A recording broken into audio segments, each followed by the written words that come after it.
¿Puedes encontrar a los lobos en esta foto? Eso pregunta Ernest Bernhardt en Los Asesinos de la Luna de Martin Scorsese. Esta es la película más reciente de este director, que además lo hemos estado viendo haciendo la promoción de la película, que está siendo muy crítico sobre las superproducciones de Hollywood y está hablando también de por qué no son necesariamente cine, no son necesariamente arte.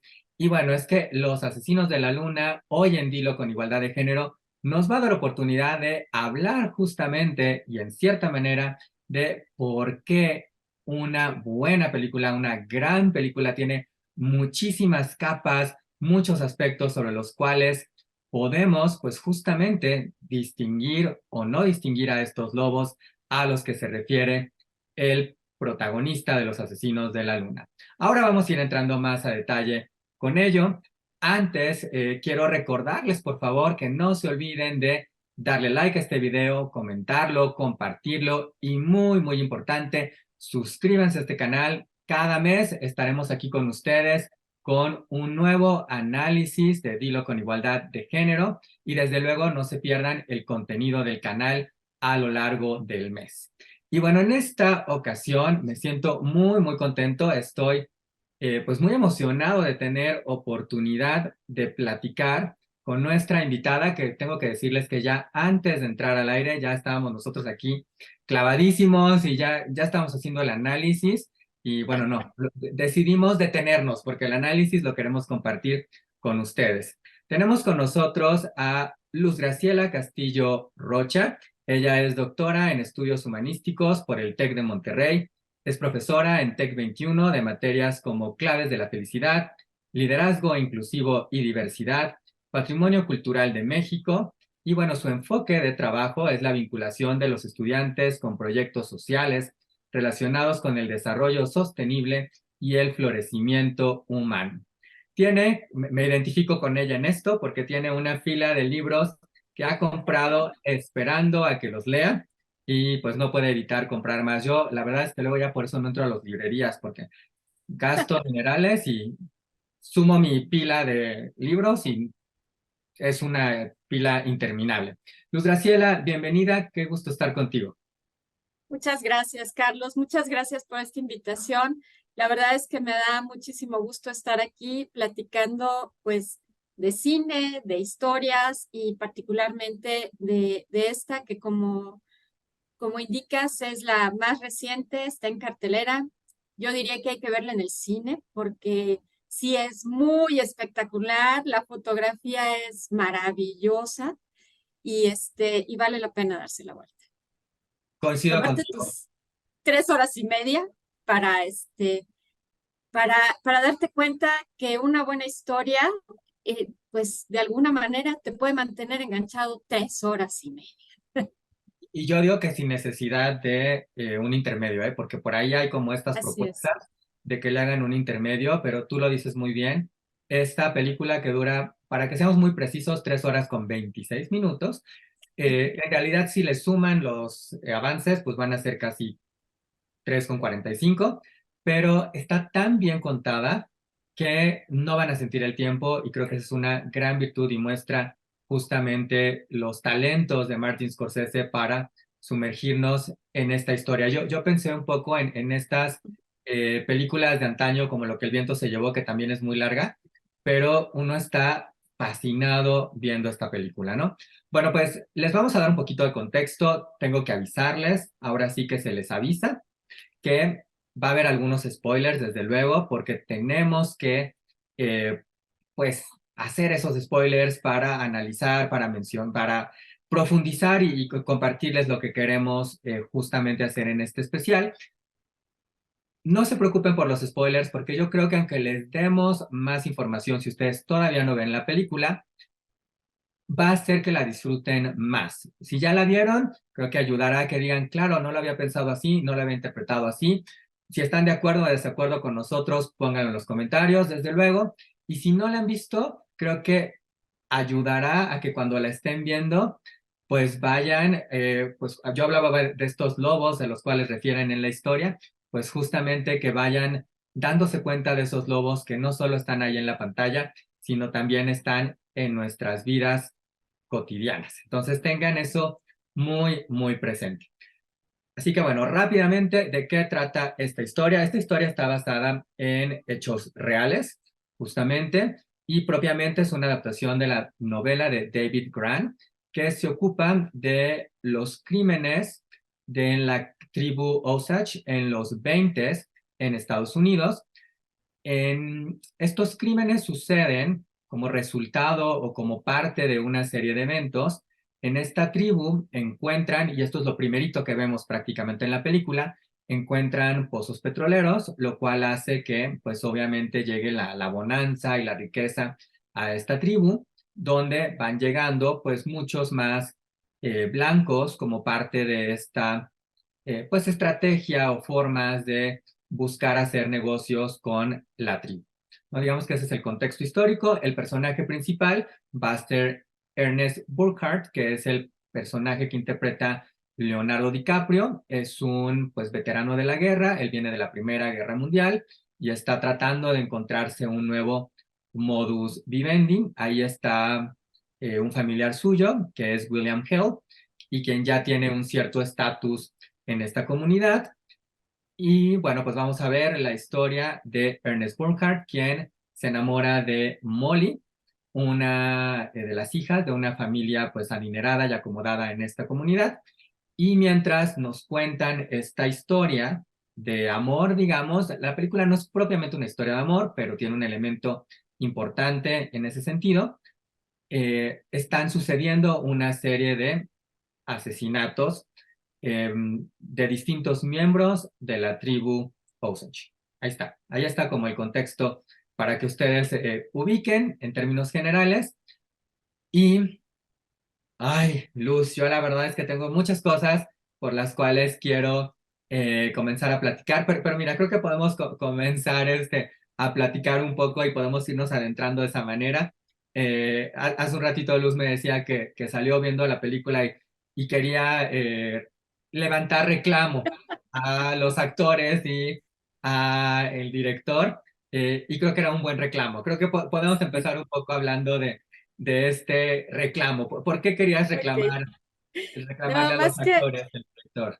más que reclamar, fíjate que a mí me llama mucho la atención, sobre todo, cuando uno está acostumbrado a ver a Leonardo DiCaprio, bueno, lo ha visto desde que tiene como 8 años, en muy distintos papeles, en muy distintos protagónicos. Sin embargo, yo considero que la actuación de DiCaprio como Ernest Borgnine es, eh, es fantástica porque es un papel que no estás acostumbrado a ver de su parte. Y lo hace muy bien, lo hace creíble, hace que reacciones, que te enojes, que digas cómo es posible que empieces a juzgar al sujeto. O sea, yo creo que es una gran actuación. La verdad es que sí te genera mucha emoción. Y Robert De Niro también tiene esa capacidad tan clara de establecerse como, pues yo diría como un villano en la historia, pero un villano al que, bueno, sí lo vas a ver golpeando a alguien en un momento dado, eso va a suceder, pero no lo ves ejercer una violencia, sino está una cuestión maquiavélica, un jugador ahí muy preciso, controlando la situación de una manera, pues yo diría que como relojero, y también es una gran actuación. Y yo digo, pues el director, pues qué bárbaro, porque de verdad, como tú dices, es una cantidad de capas, superposiciones, detalles, o sea, es algo que te interpela mucho como audiencia. La realidad es que si tú vas al cine, si te gusta el cine, si quieres que el cine te rete como espectador, pues vale mucho la pena entrar en esta dinámica porque es un gran trabajo, ¿sí? Y de Lily Gladstone, yo creo que se merece un capítulo aparte porque también es una actuación genial e insisto, es una actuación que no estamos acostumbrados a ver. Es decir, uno quiere ver películas de acción, gritos, golpes, sombrerazos, etcétera. y aquí son unas actuaciones bien estudiadas, bien contenidas, bien manejadas, que le dan, de verdad, a ti como espectador, te dejan frío. Si te metes al cine, te sientas a ponerle atención a la película, te vas a llevar algo, a la salida, ¿no? Que mira, yo creo que debemos empezar hablando un poco de Lily Gladstone y luego nos vamos a pasar a los otros elementos. Y ahora Claro que les voy sí. a decir por qué quiero empezar con Lily Gladstone, porque a mí me parece que el personaje de Lily Gladstone es el alma de esta película y tiene que ver con Ujú, la perspectiva que en cierta manera nosotros también vamos a tener de los eventos que suceden y que vamos a ir comprendiendo, ¿no? Ahorita que estamos ujú, hablando de estas capas que tiene la película, está justamente en cómo pareciera, y esta es una virtud de Martin Scorsese, nos coloca a nosotros como si formáramos parte de esta comunidad, ¿no? Y nos ujú, va dejando familiarizarnos con la tribu, con las dinámicas, con este desconcierto que existe por esta serie de asesinatos que están ocurriendo. Que hay un par de notas importantes es, Martin Scorsese hizo mucha labor, se acercó con el jefe actual de la tribu para que les dieran todo el asesoramiento y pudieran recrear ciertos ritos, la boda que vemos entre los personajes, los ujú. trajes y demás, es acorde a la época y demás, eh, pero también los dejaron grabar ahí y recrearon estos pueblos, ¿no? Esta es una película de $200 millones, o sea, imagínense, ¿no? Y se nota toda esta producción. El que nos coloque de esta forma en la película hace que para nosotros sea igual de desgarrador, pues justamente descubrir quiénes son estos asesinos o qué es lo que estaba sucediendo alrededor de todo ello. Y un personaje ahí justamente tan relevante es este personaje de Lily Gladstone. Lily Gladstone es una actriz indio americana, justamente, tiene una trayectoria pues más o menos breve, pero si ustedes revisan su trayectoria, prácticamente todo el trabajo de Lily Gladstone es interpretando a mujeres indioamericanas de maneras en las que dignifica a su comunidad, ¿no? Y aquí, Luz, a mí me gustaría un poco conocer tu perspectiva sobre cómo está representado este personaje, porque a mí me encanta que vemos a esta mujer, que sabemos que es una mujer inteligente, es una mujer que tiene un cierto don de mando, una cierta posibilidad de decisión y a mí me recuerda mucho a estas mujeres que creo que todos hemos conocido, que tienen como la sabiduría Ujú. de un pueblo, la dignidad de ese pueblo, eh, que me parece poderosísimo, porque lo que esta mujer va a descubrir, que yo todavía no he revelado, lo vamos a revelar, este, lo acepta con un aplomo y Ujú. también con un dolor, pero también hay una comprensión alrededor de ello. Y eso me parece, híjole, poderosísimo y muy, muy fuerte y conecta mucho con lo que ahorita podemos ir hablando un poco más de los personajes masculinos y lo que quiere contarnos Scorsese con ello. Muy Pero ¿qué bien. opinas tú de este personaje? Híjole, yo me voy a aventar un pequeñísimo spoiler, pero a mí la primera escena que tiene Lily Gladstone como Molly Burkhart es con el banquero. Y se sienta con el banquero y le dice, soy Molly Brown, en ese momento no se había casado, dice, Molly Brown incompetente. O sea, y ahí te brinca todo en esa muy breve escena, pero además lo dice, es bien interesante la gestualidad. Yo creo que ahí vale mucho la pena de establecerlo, Carlos, porque efectivamente siempre hay una hay un gesto de serenidad, una cierta sonrisa muy pequeña cuando Molly está contenta, cuando las cosas van más o menos. Hay una serenidad impresionante del personaje que tiene mucho que ver con la caracterización de precisamente la cultura de la tribu.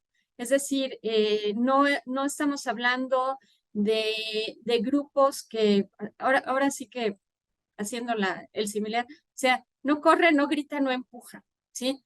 Es una persona que se mantiene serena, se mantiene, pues, de alguna manera equilibrada. Y pues sí, ellos tienen recursos, su familia, su madre y sus hermanas tienen recursos, precisamente porque los Osage tienen recursos reconocidos, y tiene que ir al banco a pedir el dinero y a platicar siempre con el banquero y presentarse de esa manera. O sea, soy incompetente. ¿Incompetente para qué? Para administrar los recursos por mi cuenta. Y estamos hablando entonces de un personaje bien interesante porque, o sea, ahí tiene el recurso, ahí tienen los elementos legales, o sea, el banquero solamente le pregunta por qué quiere que le dé dinero y de todas maneras se lo da, le da seguimiento, le saca información, posiblemente para mandarle información a alguien más. eh, pero todo el tiempo la ves tranquila, la ves serena, la ves ubicada en una realidad que además implica este contraste entre, pues, los, su pueblo, los Osage, con todos los blancos que llegan a la población y saben dónde está, sabe dónde pertenece y sabe dónde tiene el control y toma las decisiones. Sí, es un personaje muy interesante, muy, muy significativo, que nos muestra un ejercicio de una feminidad resistente, yo podría decir así, porque no está subordinada y no se la ve subordinada en ningún momento, incluso con un marido blanco dominante, porque ella de alguna manera establece pautas y a pesar de todos los conflictos que trae el Ernest la sigue, ¿sí? Y lo duda y hace muchas cosas, ¿no? Y es gracias a ella que de alguna manera se da esta vuelta de la situación y pues justo cuando la dinámica de la historia va a cambiar hacia una búsqueda de soluciones o resoluciones, ¿no? Sin gritar, sin correr, sin empujar, siguiendo sus rituales, de alguna manera también mostrando dolor. Yo creo que cuando más expresiva a la vez es cuando está mostrando su dolor ante circunstancias específicas en verdad toda la historia es alrededor de ella, pero también nos muestra algo muy interesante. Yo dije feminidad resistente. Sí hay una resistencia, pero es una resistencia armonizada con el entorno.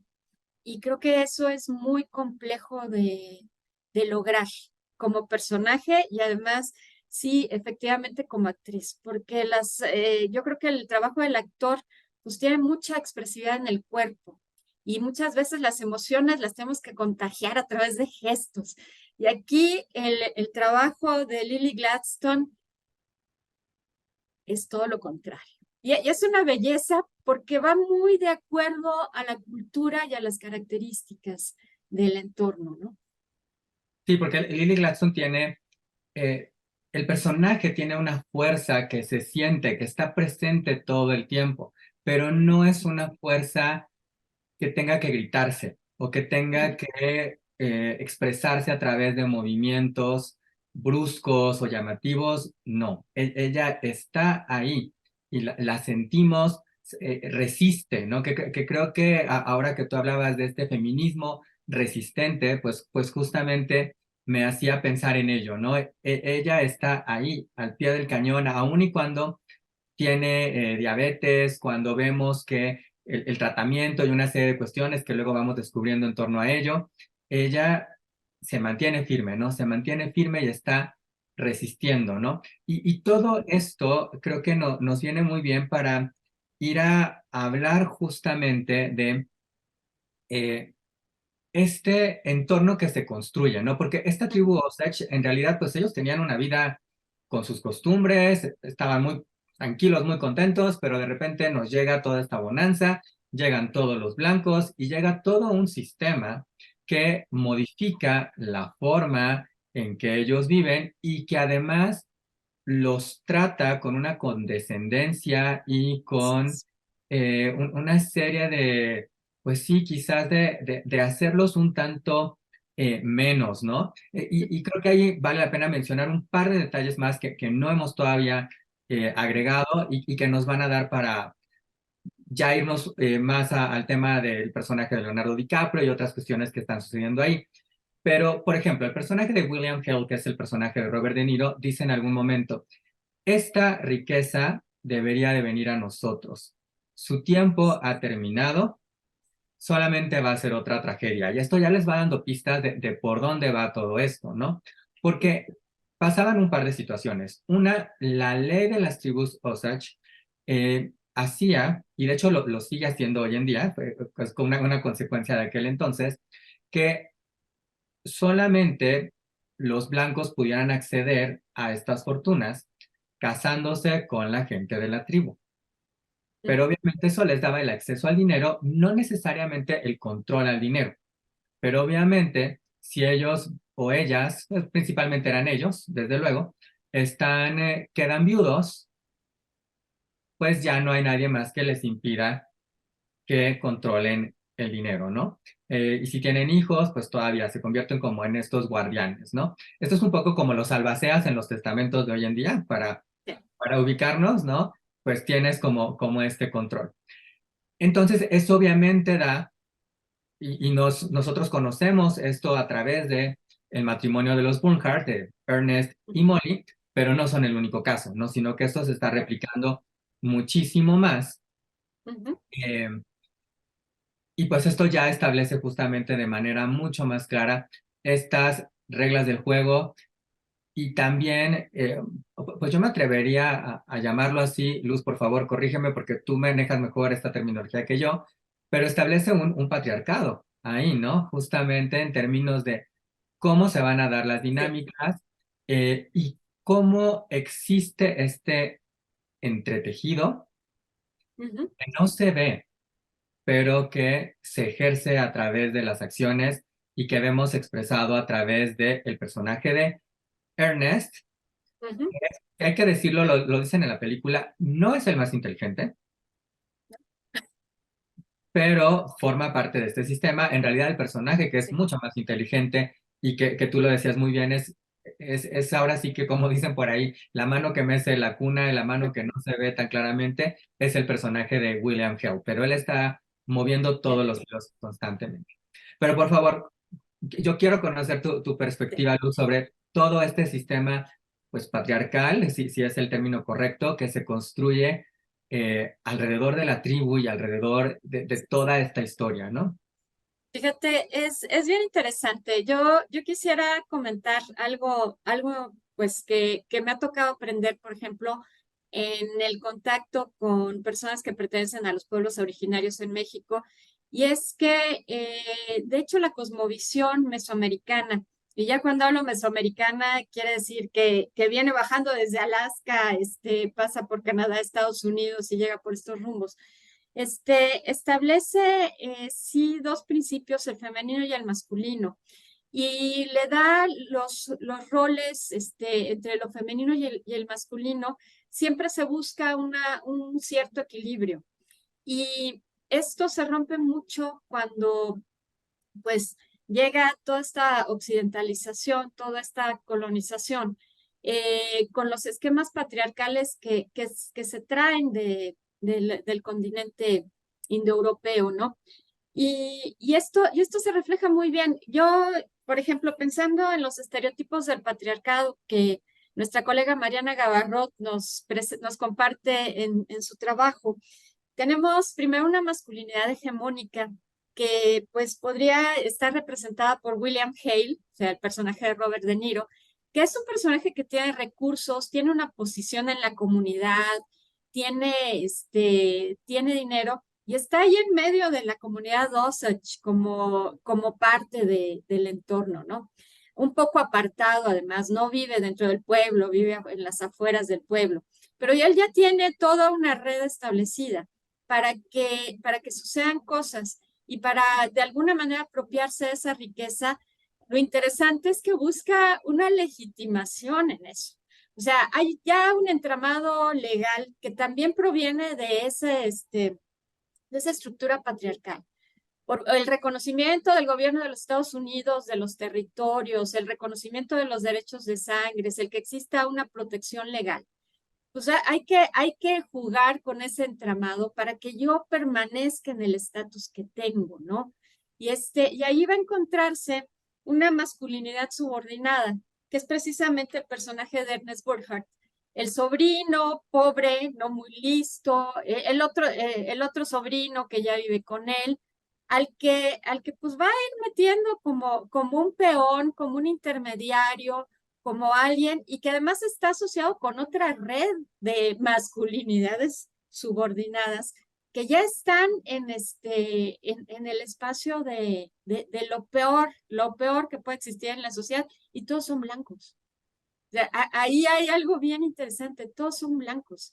Entonces, ante estos esquemas, Mariana dice, hay una masculinidad hegemónica, una masculinidad subordinada y luego hay una feminidad subordinada, que la feminidad subordinada pues es la mujer que depende del hombre, el ama de casa. En la familia de William Hale, pues está la esposa y la hija, quienes prácticamente no tienen un diálogo, tienen como 3 palabritas en toda la película, aparecen esporádicamente, no hacen muchas cosas, solo en una escena ya casi al final, la tía, pero Molly es una feminidad resistente.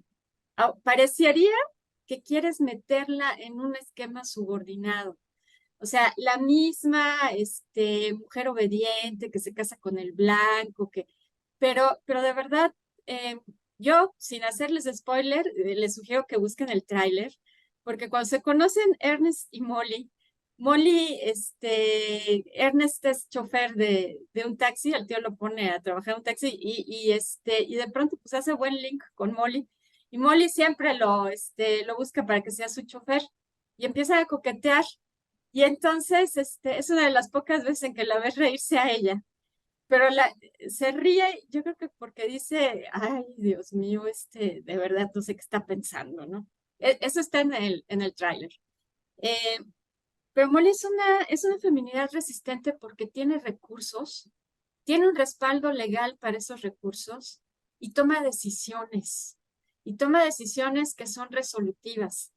Y algo que en estos estereotipos del patriarcado, en esta línea de poder, de ejercicio del poder, la feminidad resistente no debería tener poder, no debería tener capacidad para cambiar el curso de las cosas, no debería ser un obstáculo para los planes de alguien que quiere legitimarse a través de todo esto. Y sin embargo, Molly lo es. Molly lo es y cuando toma decisiones y dice, quiero dinero para hacer esto, quiero dinero para hacer esto, no le pueden decir que no y lo hace. Y lo hace de una manera muy inteligente. O sea, ella casi todo el tiempo sabe lo que está pasando, pero pues parte del drama es decir, yo tengo un marido y confío en mi marido. Y confío que mi marido de alguna manera me va a respaldar ante situaciones que están pasando. Y pues es parte del drama y es parte también de lo que hace rico a los personajes, porque son personajes que no son, quizá los más malos sí podemos decir que son totalmente malos, y luego te da coraje que hasta cierto punto no acaben las cosas como uno quisiera que acabaran, pero los otros personajes son seres humanos con una construcción moral y una constitución moral. Y esta interpelación que hace una mujer incómoda porque es resistente, pues la lleva a verse en la orilla de las situaciones que tienen las mujeres capaces de incomodar, que es precisamente provocar a tal grado un enojo y una situación que se ponen en riesgo. Y en la historia, pues tenemos muchos ejemplos de mujeres que con la palabra y con las acciones han sido capaces de incomodar y sabemos cómo han terminado. Aquí el personaje Molly es un personaje que es capaz de incomodar, que se pone en riesgo, pero pues no necesariamente nos va a conducir. Si hay una angustia muy fuerte, o sea, como público sí te genera una angustia tremenda saber cuál va a ser el destino de Molly Burkhart en un determinado momento, pero como cuando la ves cómo resuelve el último minuto, dices, sí, sí, sí. O sea, esas son las victorias que tenemos que ir contando, que son las que nos permiten continuar con la vida y continuar con la vida, buscando una vida buena, ¿no? Eso podría yo decir. Eh, yo quisiera también hablar un poco acerca de estas feminidades resistentes, de Ana. Ana, la hermana de Molly, que es interpretada por Cara Jade Myers, porque es otro, es el contraejemplo de esta situación. Es decir, otra vez, la fortuna de la familia de Molly tiene que pasar porque solo Molly se quede como la heredera de esa fortuna y hay una familia compuesta por 4 mujeres. Entonces, hay que ver qué hacemos con esas 4 mujeres. Y una de ellas, la más activa, pero además la tristemente más contagiada por esas enfermedades blancas, que forman parte de esta colonización. Y no estoy hablando de enfermedades venéreas, sino estoy hablando del alcoholismo, por ejemplo. Más contagiada por esa parte de esa degradación social, porque llegan los blancos, llegan a venderle a los Osage carros, casas, etcétera, y llegan con el alcohol y con la fiesta. Y Ana está en el alcohol y en la fiesta, pero Ana también es capaz de decir lo que está pensando, de decir la verdad, de ser mucho más emocional que Molly, y eso lleva a una situación tremenda. O sea, porque a Ana, sí, esa feminidad resistente de Ana, que además está metida en las nubes del alcohol, termina por ser eliminada. Sorry. No, tenemos que spoilerear, perdónenos, pero vamos a spoilerear algunas cosas más porque si no, no vamos a poder pues concluir y concretar algunas cuestiones que queremos justamente mencionar, ¿no? Entonces, pues sí, o sea, esto pasa además al inicio, pero pues sí, Ana pues es una de las varias víctimas que hay entre estos asesinos que además se convierte pues en un golpe más para Molly y que la va dejando en cierta forma pues sola, sin Ujú. una familia tan conformada como la tenía antes, ¿no?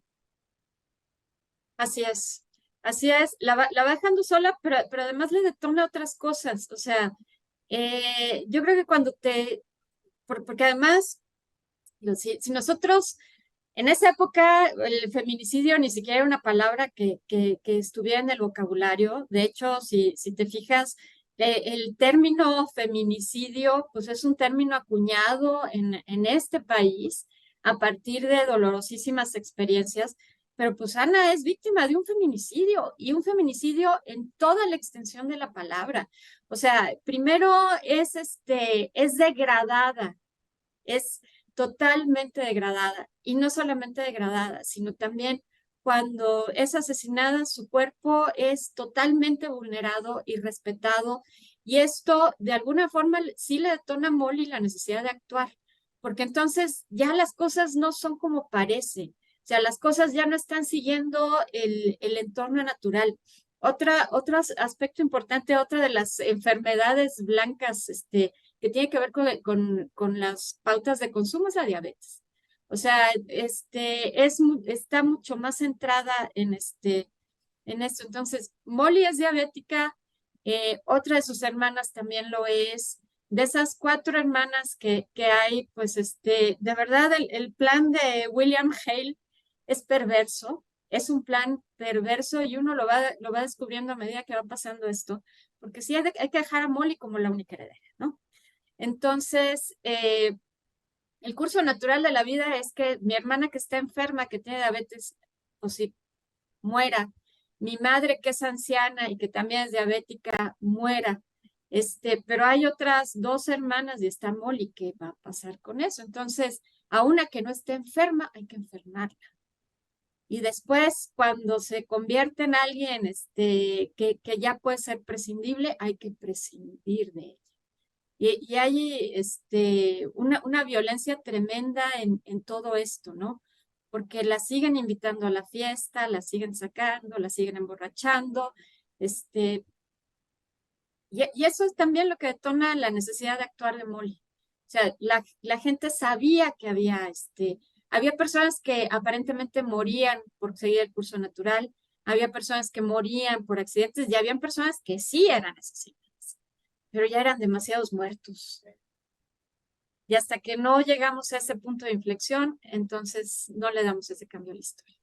Claro, porque tiene que haber ahí, hay literal, bueno, no literalmente, pero sí hay un grito, digamos, o Ujú, este auxilio, esta búsqueda de ayuda que necesita Molly para ujú, que se resuelva todo esto y para que entendamos, pues, quiénes son estos asesinos, se les detenga y demás. Y me tienes a mí además pensando en muchas cosas, Luz Graciela, porque eh, creo que por un lado, pues está este aspecto que tú mencionas en términos de cómo hay este planteamiento de esta superioridad de los blancos frente a la gente de color, de los hombres frente a las mujeres, de cómo se supone o en apariencia pareciera ser que este grupo de personas que viene de la ciudad, que son más cosmopolitas, pues también son superiores de estas personas que están en esta tribu. Entonces, bueno, se construyen todos estos elementos de ujú. superioridad y que nos van dejando ver de formas muy, algunas más claras, más contundentes, otras están un tanto más disfrazadas, ¿no? Yo tengo por acá varias referencias de cómo en algún momento Ernest le dice a Molly, ¿sabes? Tienes este color de piel, ¿qué color de piel dirías que es, no? Pero ahí indirectamente está, ya saben, en este juego de, ay, qué bonito el morenito, qué bonito el negrito, pero hay un dejo ahí de discriminación, de hacer menos a la otra persona, ¿no? Esto es un poco como cuando le dicen a alguien, ah, qué chistosito, qué simpático está, ¿no? O sea, lo estás haciendo menos, ¿no? Y Molly contesta, y creo que contesta muy bien, le dice, es mi color, o Claro. sea, no es ni más ni menos, ¿no? E Ujú. incluso como la propia Molly en algún momento le dice a Ernest, y estuve como investigando un poco sobre esto porque le decía, ella le dice, Shomika sí, y le dice, eso es como tú eres. Ah, Y él le dice, no sé qué dijiste, pero seguramente esto significa que soy un diablo hermoso, ¿no? ah, Y sí. entonces imagínense, porque él ya le está diciendo, soy un diablo hermoso. Ajá, Y es un diablo hermoso, desde luego, ¿no? Y nos vamos a enterar de esto, y es parte del gran golpe de la ujú, película, porque nos pasa como a Molly. No ujú, queremos o no quisiéramos realmente darnos cuenta de lo que está sucediendo, claro. eh, y ella nunca le aclara qué significa, ¿no? Y Shomika sí significa coyote, significa lobo, ¿no? Como un depredador.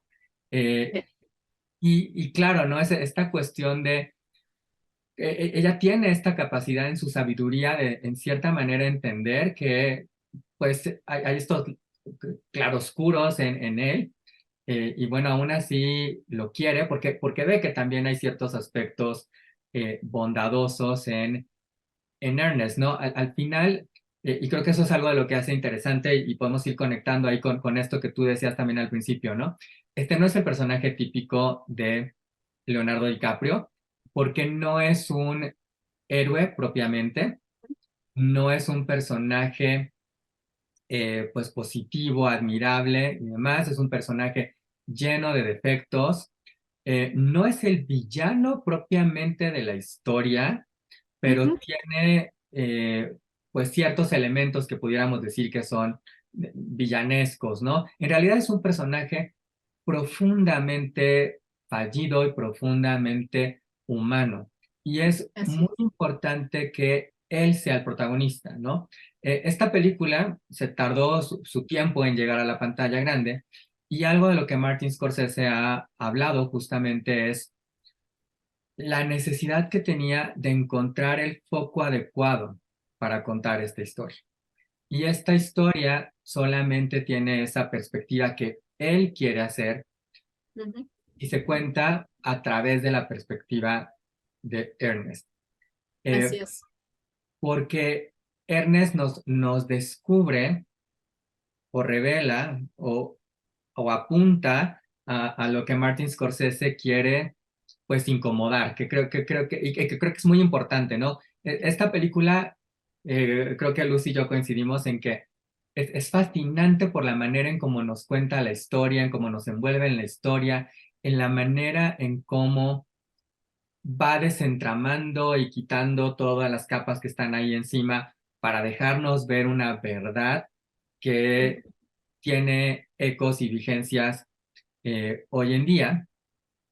Y justo por eso necesitamos a Ernest, porque les vamos a decir, tiene que ser este ujú, spoiler, es muy importante, porque además esto tiene que resonar con el personaje de claro. Lily, pero bueno, Ernest es parte de este grupo de asesinos de la luna, con un grupo de personajes adicionales que han creado un sistema que les permite justo de lo que estábamos hablando, hacerse de esa riqueza, hacerse de ese control. Pero imagínense ustedes, y creo que eso nos da para ir asentando algunas de las cuestiones más importantes, imagínense ustedes el golpe que eso implica para Molly, el darse cuenta que su esposo forma parte de este sistema, pero también imagínense para ustedes lo que significa para Ernest darse cuenta de lo que ha hecho, Así es. porque eso no es poca cosa. Y Luz, yo te cedo la palabra porque yo ya hablé mucho, queremos escuchar Gracias. bien a ti. No, fíjate que es bien interesante porque esa parte moral que viene, que además está metida de manera muy sutil en eso, hace que de verdad el personaje de Ernest pase de ser un peón a tomar perspectiva de lo que está sucediendo, ¿no? O sea, y eso no todo el mundo tiene ese momento de descubrimiento en alguna historia, ¿no? O sea, no acabamos con un y vivieron felices para siempre o cosas por el estilo, ¿no? Sí es muy impactante porque tú ves a un personaje bien construido, conflictuado. Yo creo que es muy rico el ver el conflicto que se da en este entorno y finalmente el medir las dimensiones de la situación y correr el riesgo. O sea, porque además, sabiendo que, que si corres ese riesgo de todas maneras no vas a ganar pero, pero que algo puede suceder, ¿no?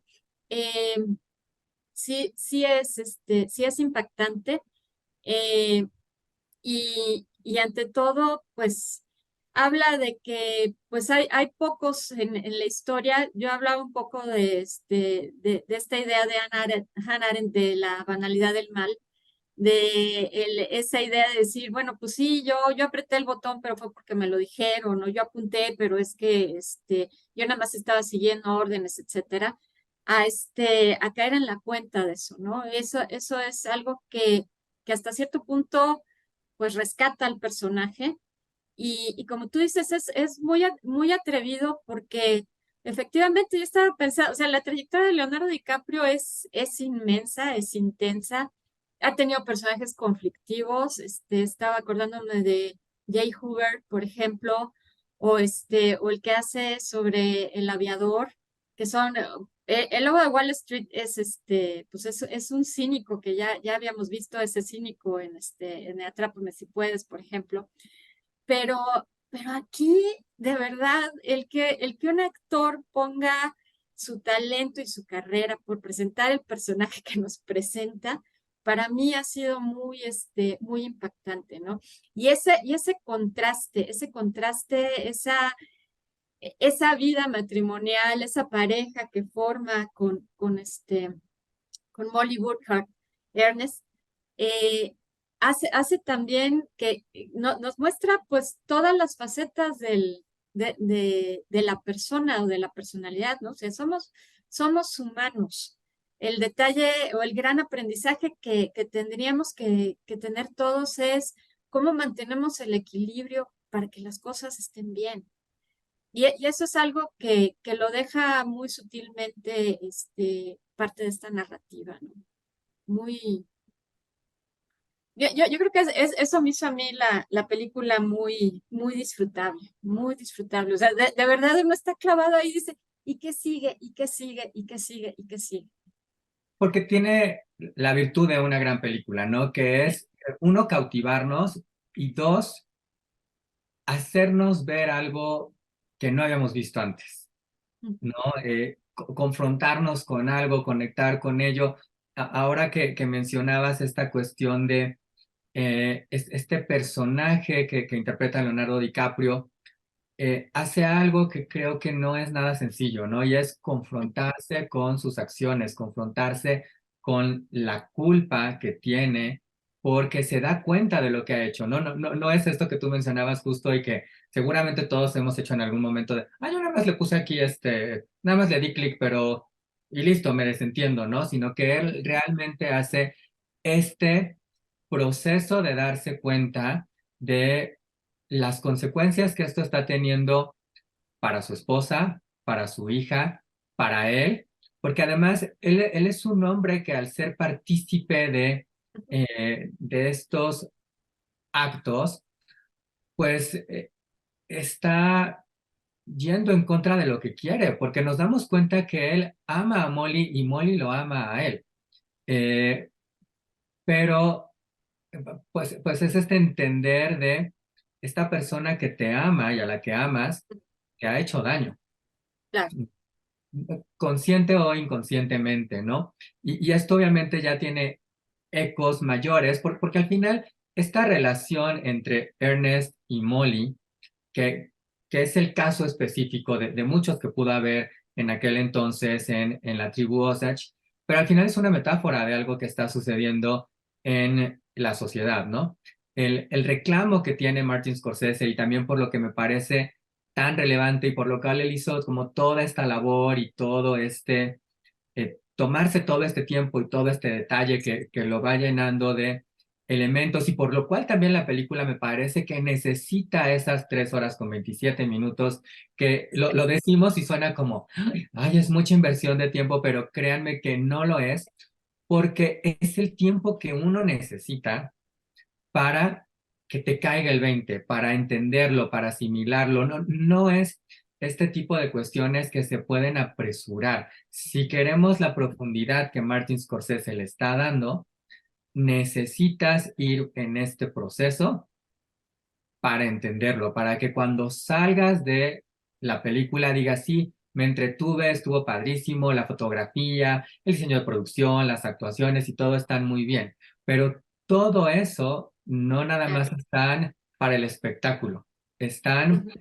para las ideas, para la idea que tiene justamente Martin Scorsese, y porque él está haciendo un reclamo a la sociedad norteamericana y nos podemos poner el saco en muchas También. otras sociedades en torno a qué hemos hecho y cómo hemos tratado a nuestras comunidades indígenas, que al final es de dónde provenimos, son parte de nosotros, ¿no?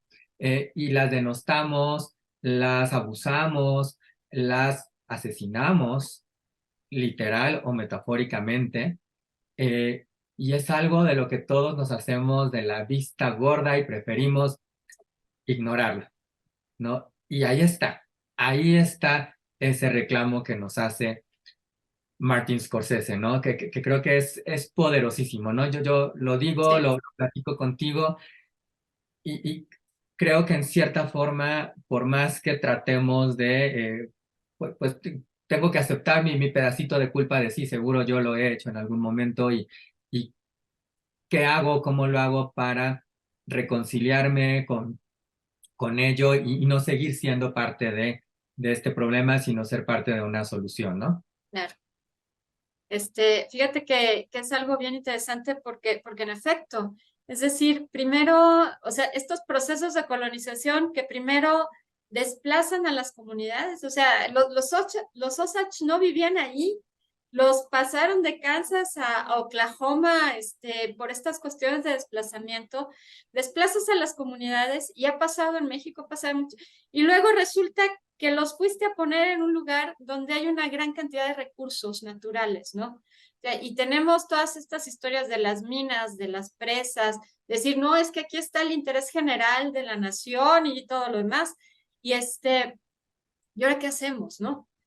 ¿Los volvemos a desplazar o lo vamos haciendo de una manera sutil y calmada? Y ahí lo que haces es, en lugar de integrar una sociedad, destruyes y generas, pues sí, un rencor social que difícilmente te permite hablar de cuestiones de reconciliación.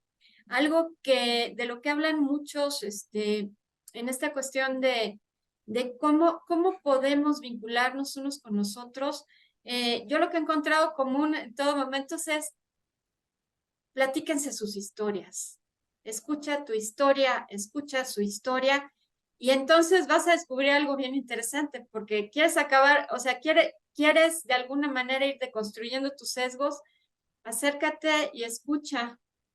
Eh, Pide que te escuchen también y démonos cuenta de que al final, pues somos seres humanos y que podemos encontrar buenas y mejores formas de convivencia. Yo creo que también una de las escenas, a mí no me había llamado tanta la atención, pero pues uno se pone a leer las críticas después y las reflexiones. Este, en un momento en que Ernest Burkhardt o sea, quiere decir la verdad, no solamente está enfrentando a su tío, está poniéndose en el punto medio, enfrentándose a sí mismo, pero enfrentándose a toda su comunidad. Es decir, en ese momento, ahora sí somos comunidad, ¿no? A todos nos vas a dejar mal si tú empiezas a decir todas estas cosas, porque pues nosotros, si no fuimos cómplices, lo dejamos pasar y lo sabíamos, ¿no? Este, pero pues eso es también que nos interpelemos a nosotros mismos y tiene mucho que ver con esa riqueza, es decir, no podemos al final ser apáticos ni hacia nosotros mismos. Este, Vivimos en un mundo, tenemos una riqueza en la diversidad, en la pluralidad.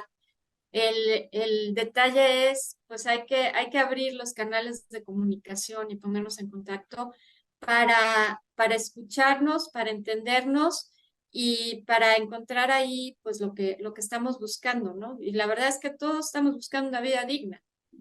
¿Qué significa una vida digna? A veces una vida digna implica también renunciar a ciertas comodidades para construir otras.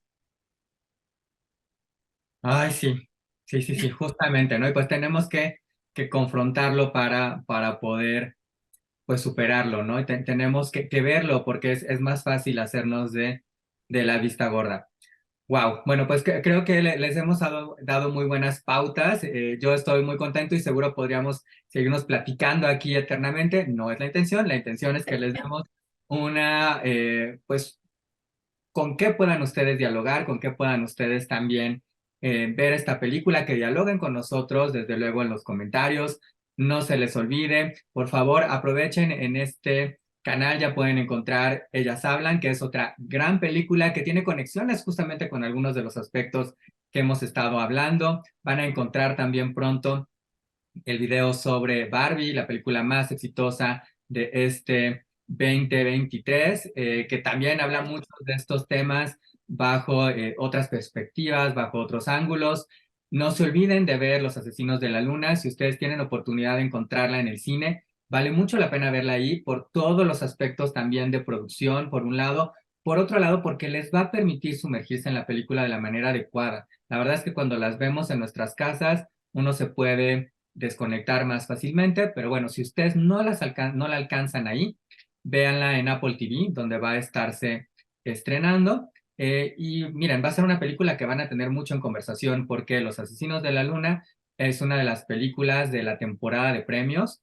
Esperamos que esté muy nominada, no nada más a mejor película, sino probablemente mejor actor, actriz, actor de reparto, muchas categorías técnicas y demás. Entonces, por favor, estén muy, muy pendientes de todo ello. No se olviden que este especial, Dilo con Igualdad de Género, lo hacemos en colaboración con mi canal, entonces también les recomiendo que le echen un ojo ahí a Carlos Andrés Mendiola, donde van a poder encontrar un análisis que ya hicimos sobre Juego Limpio, una gran película de Netflix, y está por llegar, o ya llegó, dependiendo cuándo vean ustedes esto, Nayad, otra película bastante interesante de Netflix. Exacto, que está, ya les vamos a contar aquí la intimidad, pero eso está estrenando en estos días que estamos grabando este video justamente. Entonces, bueno, échenle ojo a todo eso, acuérdense de darle like al video, comentarlo, compartirlo, suscribirse al canal. Hay un par de cositas más que decir antes de pedirle a Luz que nos regale sus observaciones finales. También aprovecho para agradecerle a Sebastián Guerra, que es nuestro operador 5 estrellas y que nos ayuda con toda la magia que ven ustedes alrededor de este video. Luz, ¿con qué concluimos? Ay, pues concluimos con que una buena historia, bien contada, bien fotografiada, y con excelentes actuaciones, siempre es algo que no solamente se disfruta, sino que te deja algo entre el corazón y la mente y posiblemente te lleve a vincularte mejor con los demás. Me encanta tu conclusión y la voy a ligar con algo que dice Martin Scorsese, que como les decía, ha estado siendo muy crítico de películas de corte más comercial como las de Marvel, y él dice justamente algo que va muy de acuerdo con lo que dice Luz.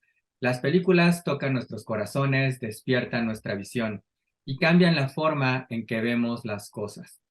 Nos llevan a otros lugares, nos abren puertas y mentes.